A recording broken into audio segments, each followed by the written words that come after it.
عزیز بھائی اور بہنوں، یوحنا کی انجیل اس کا 14واں باب اور تیسری آیت بیان کرتی ہے، اور اگر میں جا کر تمہارے لیے جگہ تیار کروں تو پھر آ کر تمہیں اپنے ساتھ لے لوں گا، تاکہ جہاں میں ہوں تم بھی ہو۔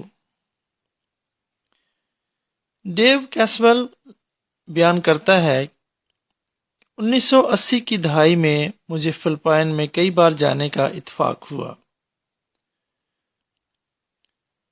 وہ کہتا ہے کہ میں ہر روز جنگل کے ساتھ سڑک پر دوڑ کے وقت کا شدت سے منتظر رہتا تھا۔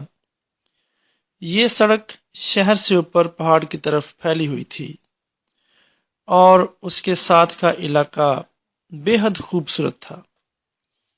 اس علاقے کے انتہائی بلند و بالا درخت آسمان کے ساتھ لگے محسوس ہوتے تھے۔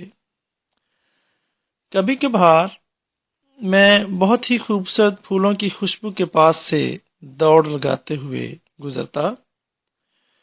کچھ فاصلے پر چمکتا ہوا سمندر موجود تھا۔ اس وقت ایک نئے مسیحی کے طور پر میں اکثر سوچتا تھا کہ شاید آسمان بھی کوئی ایسی ہی جگہ ہوگی۔ میرے عزیزو، جب ہم آسمان کے بارے میں سوچتے ہیں تو اکثر یہ سوچ عظیم الشان جگہ، موتیوں کے دروازے اور سونے کی گلیوں کے بارے میں ہوتی ہے۔ ہم تصور میں لانے کی کوشش کرتے ہیں کہ یہ کیسا دکھائی دیتا ہوگا۔ یقیناً آسمان ایک جلالی جگہ ہوگی، لیکن گزشتہ کئی سالوں کے دوران میں نے یوحنا کی انجیل میں سے آج کی آیت کو کئی بار پڑھا ہے، جو یہ بیان کرتی ہے کہ اگر میں جا کر تمہارے لیے جگہ تیار کروں تو پھر آ کر تمہیں اپنے ساتھ لے لوں گا، تاکہ جہاں میں ہوں تم بھی ہو۔ یہ خدا یسوع مسیح کا وعدہ ہے جو اس نے زمین سے آسمان کی طرف جاتے ہوئے کیا تھا۔ میرے عزیزو، اسے پڑھ کر اور سن کر میں نے جان لیا ہے کہ میری آرزو ایک جگہ کے لیے نہیں ہے، بلکہ ایک شخصیت کے لیے ہے۔ آسمان شاندار اس لیے ہوگا کیونکہ خدا یسوع مسیح وہاں ہے۔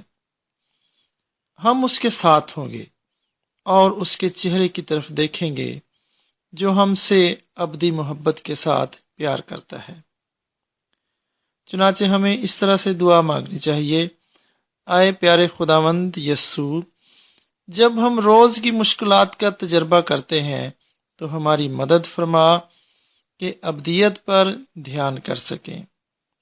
بخش کہ ہم دنیا میں تیری حضوری کی شادمانی کو وسیع پیمانے پر ظاہر کریں۔ آمین۔